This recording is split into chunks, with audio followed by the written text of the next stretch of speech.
ang video na ituturo ko sa inyo ay kung paano gumamit ng analog tester.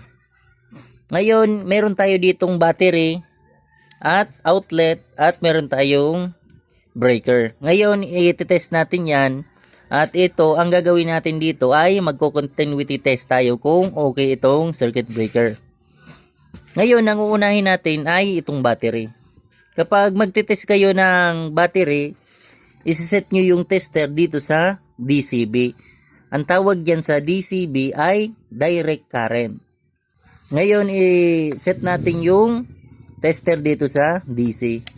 Halimbawa, itong battery ay ititest nyo, ilalagay nyo siya dito sa 50 volts. Ngayon, tignan na natin. Kapag nag-check kayo dito ng battery, kapag halimbawa, baliktad yung kabit nyo, yung positive ay naikabit nyo sa negative, yung palo ng tester ay pabalik.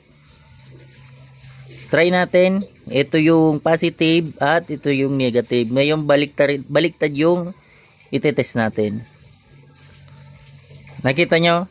Yung palo ng tester ay paganon. Ibig sabihin baliktad yung kabit nyo. Ito yung positive at ito yung negative.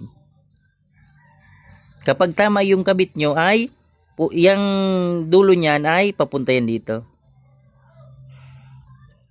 Yan, nasa 12 volts yung charge ng battery. Ganyan lang ang pag-test ng battery. Ngayon, i-test naman natin yung outlet.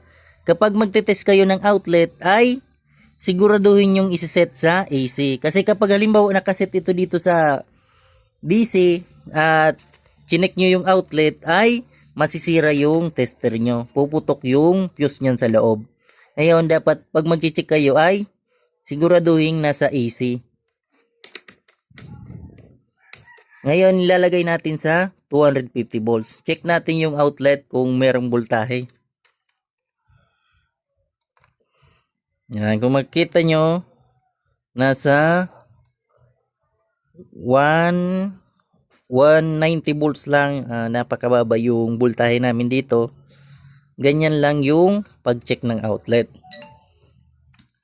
At meron naman tayo ditong breaker. Ngayon i-check natin ito kung okay itong breaker. Ngayon magko-continuity test tayo.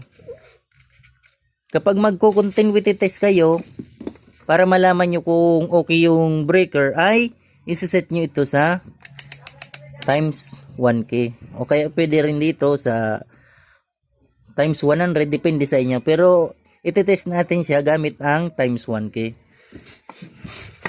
Ngayon, dapat kapag dinikit mo tong dalawang tester ay papalo yan. Hanggang dito sa 0.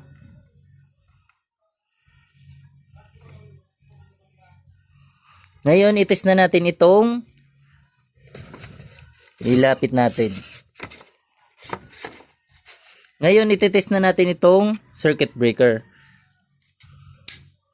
Para malaman natin kung sira o hindi ang circuit breaker ay magko-continuity test tayo dito. Yung isang test probe ay dito at yung isa naman dito sa baba. Kapag halimbawa hindi nagpalo yung tester, ibig sabihin ay sira yung circuit breaker. Ngayon try natin.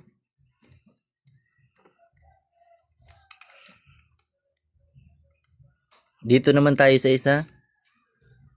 Ibig sabihin pumalo ay okay ang linya na ito. Ngayon, dito naman tayo sa kabila. Yun, nakita nyo naman na pumalo yung tester. Ibig sabihin ay okay itong circuit breaker. Kapag halimbawa walang palo yan, halimbawa tinest nyo, walang palo, hindi gumalaw ito, ibig sabihin ay sira na ang circuit breaker. Ganun lang ang paggamit ng ganitong tester na analog.